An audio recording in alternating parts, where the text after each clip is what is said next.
Welcome back to the show. And everyone, they liked watching the Super Bowl, but it seems to me that everyone loves the Super Bowl commercials. And to get more involved in kind of what's happening beyond the game, let's bring in Miro Copic.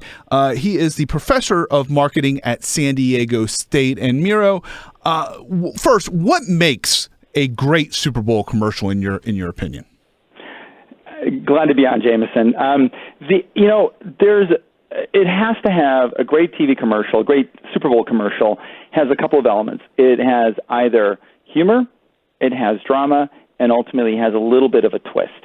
And at the end of the day, it has to be really memorable for consumers. There's a lot of commercials that just, it plays and no one can remember it 10 seconds later. And when you have some controversy as well as far as commercials, I don't know how often that happens in Super Bowl history, but the hashtag Please Stand ad. Can you explain exactly what the controversy and kind of your thoughts on that stance? Yeah, there's been a lot of controversial TV spots. In fact, aside from this one, every network can elect to run a spot or not. It's their right to do so. This one is kind of geared toward the hashtag Please Stand by the American Veterans Group. Also, the Veterans of Foreign Wars did a commercial called We Stand for Veterans. In both cases, NBC asked them to kind of do it differently. The notion is about the protest this past year in the NFL and the players taking a knee, and it's more of a please stand for the flag. And I think the networks, the NFL is kind of caught betwixt and between because a lot of times the players will say they're not disrespecting the military services. That was not the intent. And so there's a fine line. And as we all know, the NFL has lost viewers on both counts. People who feel the players are disrespectful and people who feel that the other side is forcing an issue that isn't what was intended. And we're talking to Miro Copic, the professor of marketing at San Diego State, and he's also the CEO of Bottom Line Marketing as well. And what are kind of your favorite commercials that will be shown on Sunday?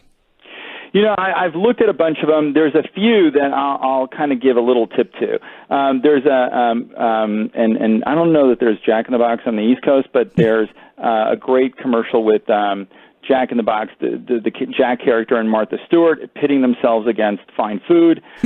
There's a few real heart tuggers, both from beer companies, from Budweiser and Stella Artois, that feature taking care of communities, both either being active participants in one case of Stella Artois with Matt Damon and donating or buying products that will give water to people all over the world. Budweiser takes a slightly different angle, both very similar. There's 3 or 4 that are really going to be funny. There's a great Michelob Ultra spot with Chris Pratt, and it takes Michelob Ultra is a great brand. They've repositioned it to be kind of the athlete's brand, and he takes it to a whole new level. So it's going to be fairly clever.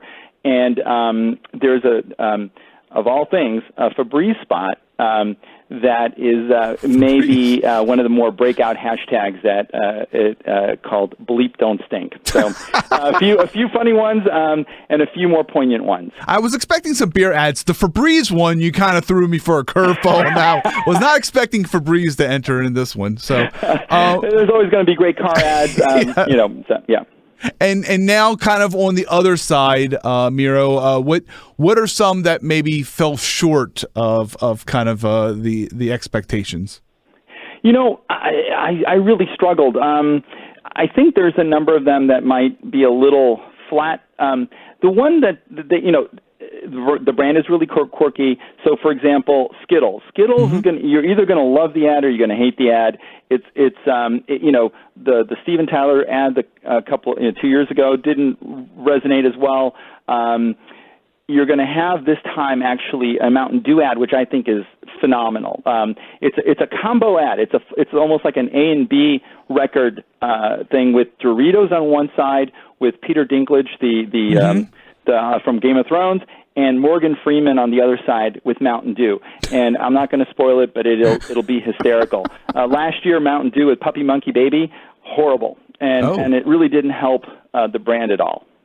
And we're talking to Miro Copic, who's the professor of marketing at San Diego State, also the CEO of Bottom Line Marketing. And maybe let's, either recent or just all time, what are kind of the Super Bowl commercials that still you remember the most? I'll go back a little bit and kind of hit a few highlights. I think one of the best of all time is the 1979 Super Bowl Mean Joe Green commercial for Coke. The 1984 had a pair of really amazing commercials with the Apple Macintosh commercial, a very famous first commercial for Apple, and then the Wendy's Where's the Beef commercial. In the 90s, there was a couple with Michael Jordan and Larry Bird shooting from all over the court to win the right to eat the Big Mac and have the other guy watch it. Right.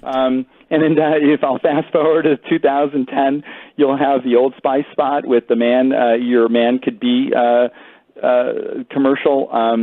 And then there's a lot of great Snickers commercials over time. Oh. So the very first one was the Betty White commercial, where in 2010, last year, Adam Driver, destroyed the set of the, in real time. So they had kind of a live commercial feed after where he apologized to the audience.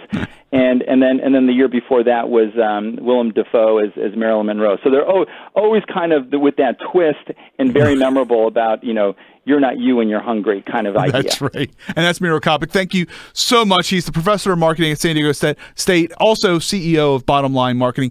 Miro, thank you so much for your time. I really do appreciate it. Oh, my pleasure, Jamison. Thank you. And this is Jamison Hensley, and you're listening to WBAL News Radio